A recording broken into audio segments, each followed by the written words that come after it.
بسم اللہ الرحمن الرحیم۔ شروع اللہ تعالیٰ کے نام سے جو بڑا نہایت رحم والا ہے۔ اپنے مہمان کے ساتھ دروازے تک جانا لازمی ہے۔ حدیث نبوی ہے، بڑے بڑے گناہوں میں سے ایک بڑا گناہ یہ بھی ہے کہ کوئی اپنے ماں باپ کو گالی دے۔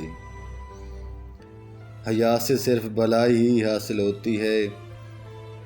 علم تو نور خدا ہے جو بدبختوں اور گنہگاروں کو نہیں دیا جاتا۔ عالم کی فضیلت عابد پر ویسی ہے جیسے میری فضیلت امت پر۔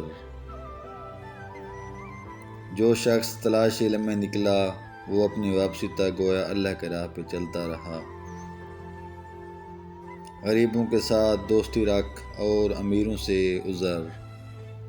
عورت کی عزت شریف و طیب لوگ کرتے ہیں اور اہانت کمینے لوگ کے سوا کوئی نہیں کرتا۔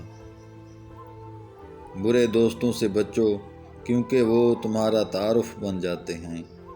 اگر میں حکم دیتا کہ کوئی کسی کو سجدہ کرے تو بیوی کو حکم دیتا کہ وہ اپنے خامد کو سجدہ کرے۔ جو شخص ظالم کو بددعا دیتا ہے وہ اپنا بدلہ لے لیتا ہے۔ اپنی کمائی پاک رکھو، دعا قبول ہوگی۔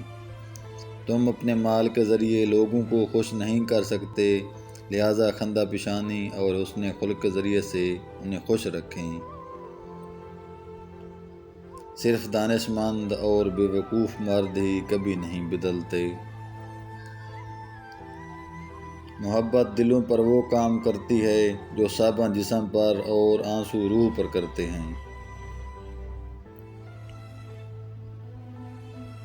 جب تھک جاؤ تو رکنا مت، رکنا تب ہے جب کام مکمل کر لو۔ سوچنے والوں کی دنیا والوں کی سوچ سے الگ ہوتی ہے۔ تعلیم انسان کو بولنا تو سکھا دیتی ہے مگر یہ نہیں سکھاتی کب، کہاں اور کتنا بولنا ہے۔ خاموش انسان خاموش پانی کتنا گہرا ہوتا ہے۔ اپنی چالاکی بیچ دو اور حیرانگی خرید لو۔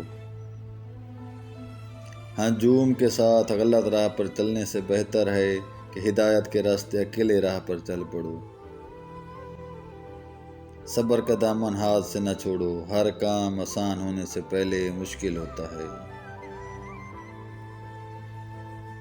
جب اللہ کون فرمائے گا پھر آپ کی کوئی بھی دعا فیکون سے محروم نہیں رہے گی انشاءاللہ۔